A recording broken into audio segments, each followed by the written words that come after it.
오늘 이제 내장기 간 배우는 날이죠. 그래서 앞에 리스닝 하는 방법, 이제 글로벌 리스닝 다 설명을 드렸고, 이제 간 같은 경우 문제가 생기면 일어나 보세요.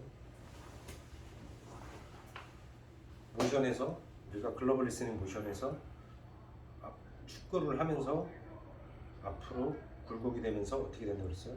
안으로 회전한다고 그랬어요. 네, 이런 자세를 취하게 됩니다. 간은 발생학적으로 이런 모션이에요. 이런 모션이 잘 안 나오게 되고 반대적으로 제한을 걸리게 되면 이런 모션이 걸리게 됩니다.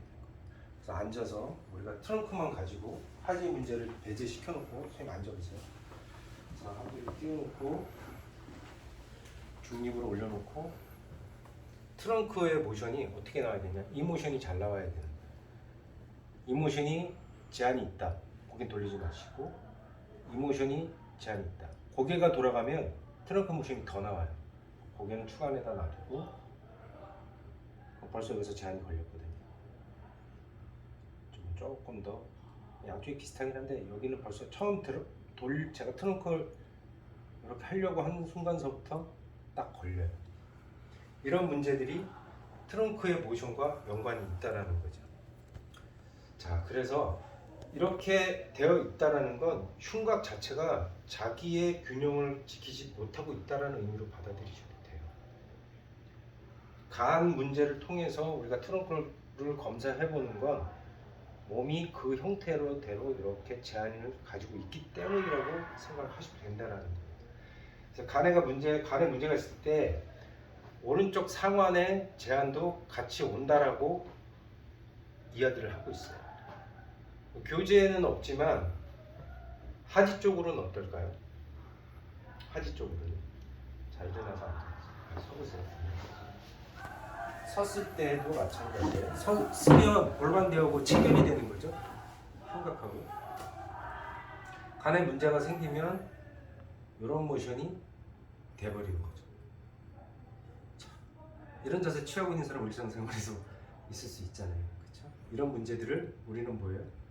단순히 골반의 문제로만 본다라는 거죠. 간하고 다 연결이 되어 있는 흉곽하고. 그러니까 간이 아니라 신체 전반에 걸친 것을 간으로 표현을 하는 거죠. 자, 그래서 그 사람은 이런 모션이 잘 안 나온다고 그래서 트렁크에서. 자, 고개 추간에다 놔두고 그런 사람을 이렇게 흉곽을 로테이션을 시켰을 때 어디에 걸릴까요? 그 텐션이 좌측 천장관절 골반 부위에 가서 걸립니다.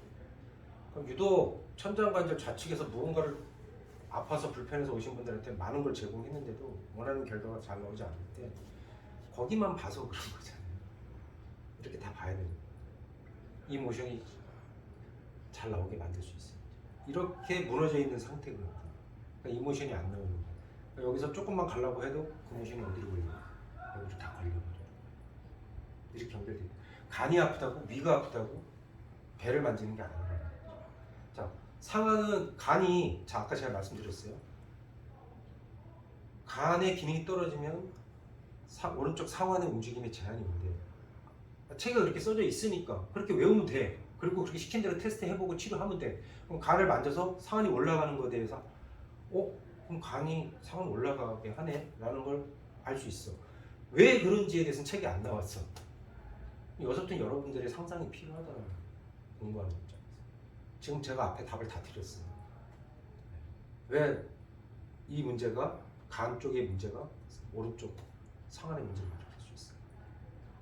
상완은 어디에 꽂혀 있습니까? 견갑대에 꽂혀 있죠. 우측 견갑대. 우측 견갑은 어디에 얹혀져 있어요? 늑골에, 횡격막에 얹혀져 있는 거, 말 안장처럼. 자, 이런 자세가 취해진다면 견갑대는 자기 위치에 있을까요? 아니죠. 자, 이미 얘는 다 무너진 거예요. 흉곽이. 상완이 잘 움직일 수 있는 이 상태, 뉴트럴의 상태에서 앞쪽으로 무너져 버린 거예요. 이미 흉곽은 안정성을 잃은 거예요. 그 위에 얹혀져 있는 견갑대와 상완은 자기 역할을 100% 해낼 수 있을까요? 그게 뭘로 나타날까요? 불편함과 아픔으로 나타나는 거죠. 이러하신 분이 여기만 상완만 아플까요? 이게 경추 쪽에 문제 일으킬까요? 안 일으킬까요? 척추 쪽에 문제 일으킬까요? 안 일으킬까요? 이렇게 돼 있으니까 어디가 또 아플 수 있을까요? 좌측, 반대편에 천장관절. 근데 환자는 우리들을 찾아와서 어떻게 해요? 이런 것들을 설명하지 않아요. 그렇죠? 모르니까. 그러니까 뭐라고 얘기해요? 가장 아픈 곳만 얘기해요. 여기도 팔도 사실은 아픈데 이 사람이 나한테 와서 뭐만 얘기하냐? 좌측 여기만 아프다고 얘기하는 거죠. 그러니까 우리 어디만 봐요? 여기만 봐요. 이런 시각을 넓히기 위해서 우리는 지금 이 수업을 듣는 거라는 거예요. 간은 방광에서부터 위에 흉곽을 연결하잖아요.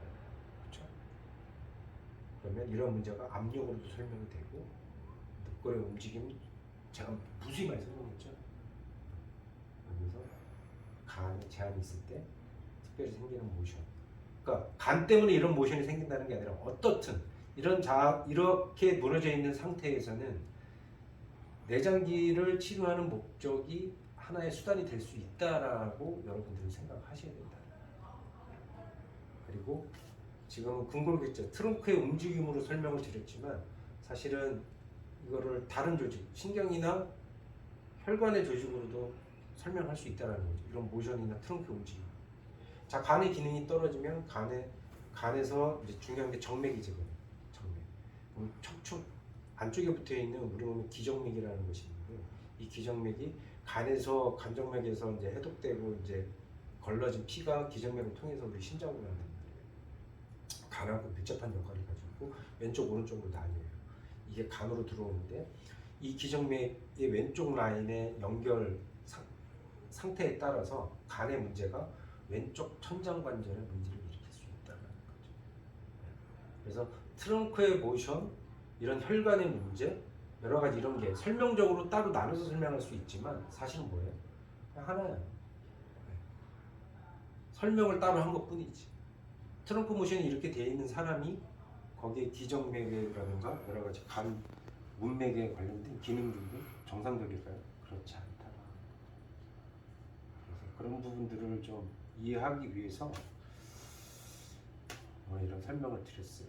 내장기를 만지는 게 단순히 간이 안 좋고 위가 소화가 안 돼서 하는 게 아니라는 거죠. 그 안쪽으로 다 막에 의해서 척추 뒤쪽으로 후곡벽으로 다 붙어 있고 요방연구가 장요근은 횡격막으로 있는데 간도 마찬가지죠. 요방 그 장요근은 어디로 내려가요? 횡격막이 붙어서 걔도 골반까지 내려가죠. 골반을 뚫고 내려가고 요방연구도 마찬가지예요. 그것이 다 또 하나의 막으로 어디로 쌓여 있나요? 신장으로부터 쌓여져. 이렇게 다 커넥트 됩니다. 결국엔 증상을 고치기 위한 것이 아니라 이런 구조물들을 이해함으로써 이 사람의 건강을 어떻게 우리가 올바르게 만들어줄 것인가에 대한 고민을 해보는 시간, 이 교육의 의미라고 생각합니다. 이해하셨나요? 네, 여기까지.